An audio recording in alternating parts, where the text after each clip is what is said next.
Τελείο Κόκε, πολύ βαθιά σέντρα, κεφαλιά έξω. Αμένη ευκαιρία με τον Χωσέ Μαρία Χιμένες. Πρώτη ευκαιρία στο μάτς, το 16.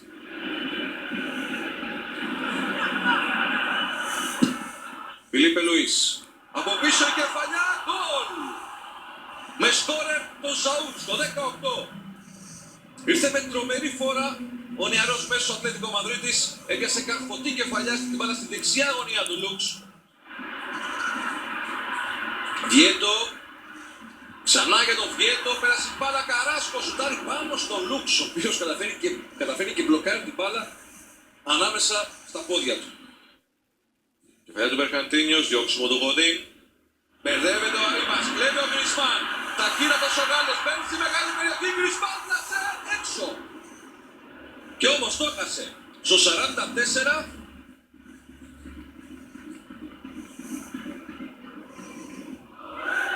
Φίλιππε Λουίς, Κόκε, πατάει ωραία την μπάλα για τον Καράσκο. Το σούτ από τον Βέρκο είναι καλό στο δοκάρι. Έχει τρομερό σούτ ο Φερέιρα Καράσκο, μας το έδειξε στη φάση αυτή.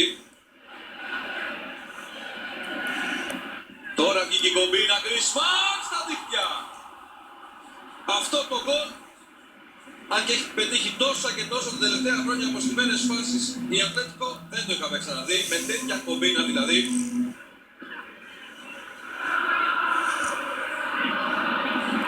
Ωραία προσπάθεια του Λάουρε, γύρισμα στο πρώτο δοκάρι, αποκλούει ο Σαούλ, το σούτ του Φέντερ.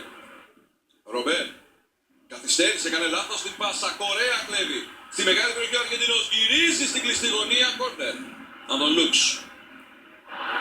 Ευκαιρία με τον Κορέα, 3-0. Πάρα λίγο να χάσουμε τη φάση βλέποντας το replay στο 83. Κάνει 3 τα τέρματά της για τρίτη συνεχόμενη αγωνιστική Ατλέτικο. Άγχελ Κορέα ο σκορέρ.